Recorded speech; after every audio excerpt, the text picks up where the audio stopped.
다니엘 6장 1절부터 10절까지의 말씀 함께 읽습니다. 시작. 다리오가 자기의 뜻대로 고관 120명을 세워 전국을 통치하게 하고 또 그들 위에 총리 셋을 두었으니 다니엘이 그 중에 하나이라. 이는 고관들로 총리에게 자기의 직무를 보고하게 하여 왕에게 손해가 없게 하려 함이었더라. 다니엘은 마음이 민첩하여 총리들과 고관들 위에 뛰어나므로 왕이 그를 세워 전국을 다스리게 하고자 한지라.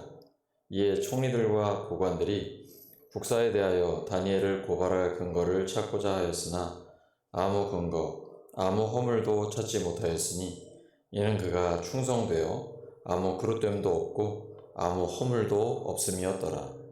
그들이 이르되 이 다니엘은 그 하나님의 율법에서 근거를 찾지 못하면 그를 고발할 수 없으리라 하고, 이에 총리들과 고관들이 모여 왕에게 나아가서 그에게 말하되 다리오 왕이여 만수무강 하옵소서.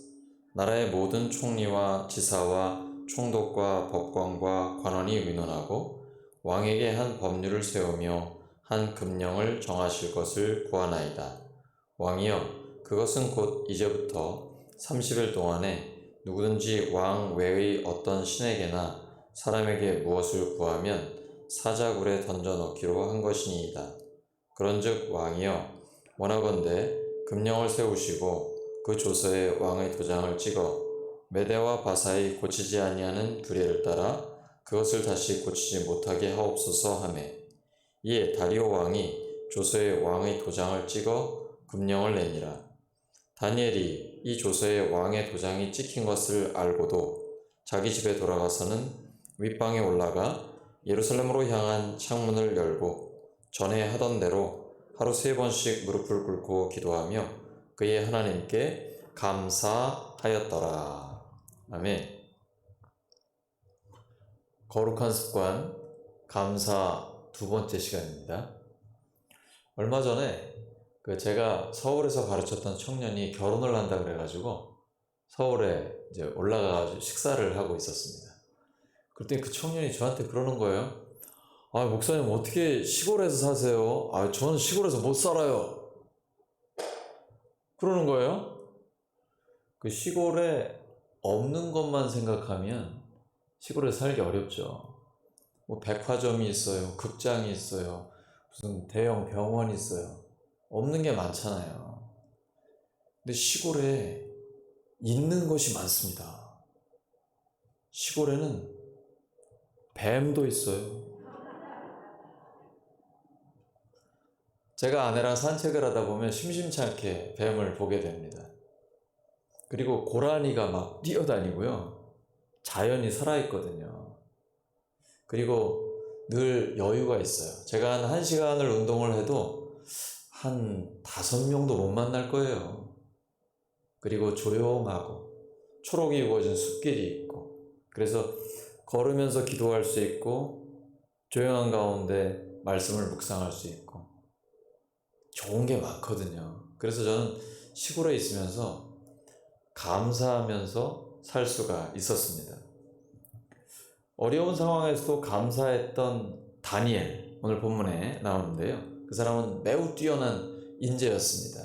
그래서 왕이 다니엘을 총리들 중에 최고로 이제 지명을 딱 했어요. 오늘날로 말하면 청문회가 열린 거죠. 사실은 좀 더 정확하게 보면 정치적인 적들이 뭔가 흠집을 내려고 했습니다. 근데 아무리 청문회를 열고 뭐 탈탈 털어도 먼지 하나 안 나오는 거예요. 워낙 신실한 사람입니다.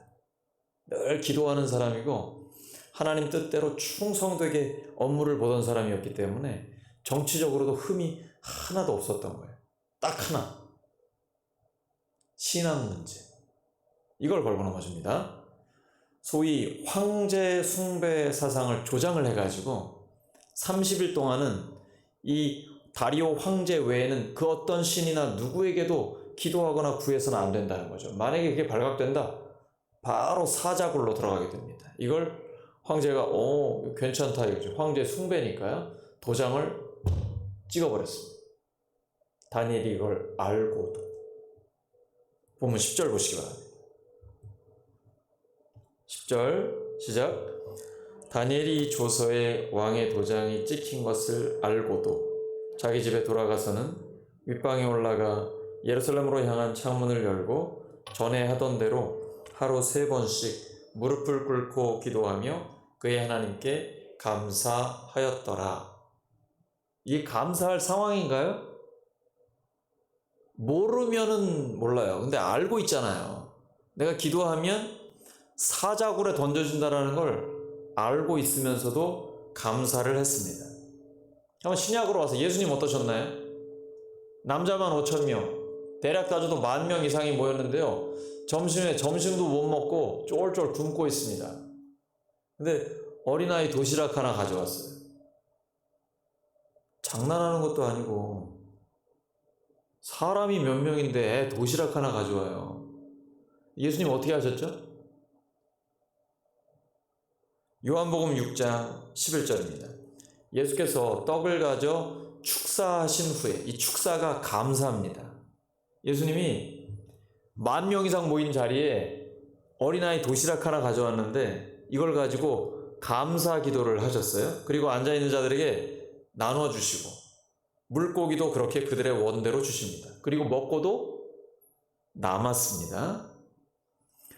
요한복음 11장에 보시면 죽은 지 나흘 된 나사로의 무덤이 있었습니다. 그때 예수님이 요한복음 11장 41절에 이렇게 기도를 하시는데요. 돌을 옮겨 놓으니 예수께서 눈을 들어 우러러 보시고 이르시되 아버지여 내 말을 들으신 것을 감사하나이다. 감사 기도에 이어서 오병이어의 기적이 일어났고 죽은 나사로가 살아났습니다. 무슨 기도 이후에요? 따라하시오. 감사 기도. 감사 기도. 우리는 하나님의 능력을 믿나요? 우리는 하나님의 능력을 믿습니까? 그렇다면 예수님처럼 미리 감사하시기 바랍니다. 감사할 일이 있는데 감사하는 건 누구나 하는 겁니다. 진짜 믿음의 사람은 감사할 일이 없어도 미리 앞당겨서 감사하는 겁니다. 그리고 감사할 거를 억지로라도 찾는 겁니다. 또한 감사하면 치유가 일어납니다.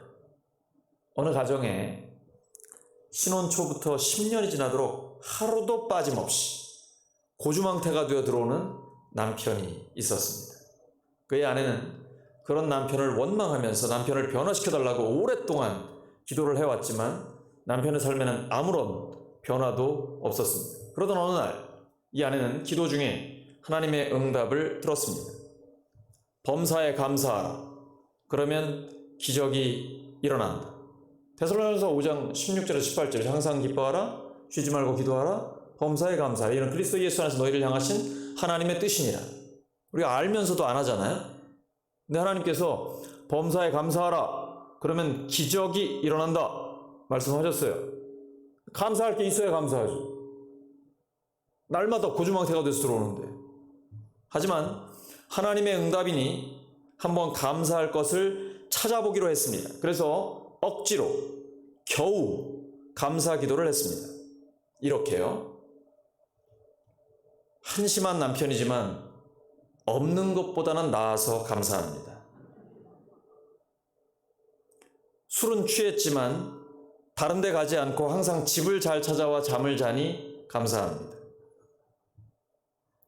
술은 좋아해도 여자라고는 나밖에 모르니 감사합니다. 다른 남편들은 술만 먹으면 손찌검이나 심한 주사로 가족들을 괴롭히는데 그런 일 없이 한 구석에 처박혀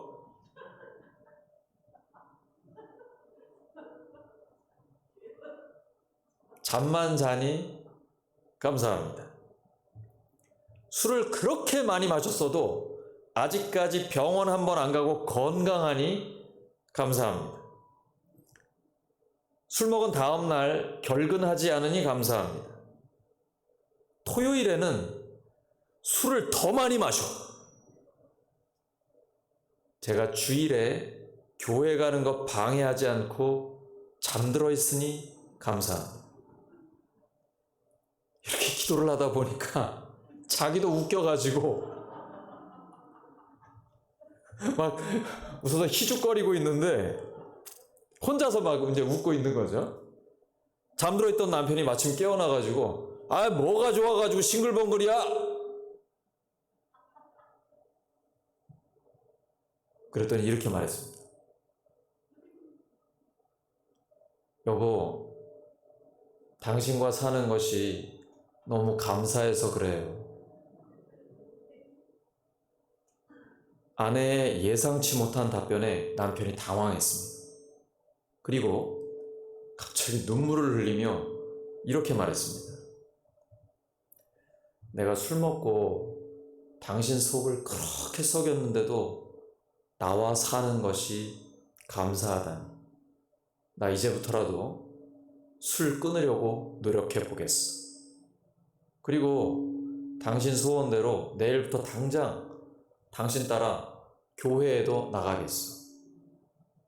10년이 넘는 눈물의 기도에도 꿈쩍도 않던 남편이 감사기도 한 번에 해결된 것입니다. 우리는 모두 다 행복한 삶을 살기 원합니다. 행복은 얼마나 많이 가지고 있느냐에 달려있지 않습니다. 행복은 얼마나 많이 감사하느냐에 달려있습니다. 행복해서 감사한 것은 당연한 겁니다. 그런데 감사하면 행복이 따라옵니다. 그리고 감사할 일이 점점 더 많이 일어납니다. 빌립보서 4장 67절이죠. 아무것도 염려하지 말고 다만 모든 일에 기도와 간구로 너희 구할 것을 감사함으로 하나님께 아뢰라. 그리하면 모든 지각에 뛰어난 하나님의 평강이 그리스도 예수 안에서 너희 마음과 생각을 지키시리라. 감사할 때 염려가 떠나가고 하나님의 평강이 임하게 됩니다. 죽음의 위협 앞에서도 감사 기도를 드렸던 다니엘을 기억하기를 원합니다. 그것은 감사할 일이 있어서 상황이 좋아서 감사한 것 아닙니다. 절망적인 죽음의 선고 앞에서 평소와 다름없이 감사 기도를 드릴 수 있었던 그 이유가 뭘까요? 사자굴에 던져질 위험 앞에서 감사할 수 있었던 그 이유가 뭘까요? 감사는 다니엘의 거룩한 습관이었기 때문입니다. 따라하시죠. 감사는 거룩한 습관입니다. 다시 한번 감사는 거룩한 습관입니다. 말씀 정리합니다. 매 순간 감사를 연습하고 실천하는 삶을 살기를 소망합니다. 감사가 생활화되기를 소망합니다. 입만 열면 감사가 나오는 거예요. 억지로라도 감사할 걸 찾는 거죠. 감사가 우리의 거룩한 습관이 되어서 하나님이 부어주시는 많은 복을 받고 나누고 베푸는 우리 모두가 되기를 예수 그리스도의 이름으로 축원합니다. 함께 기도합니다.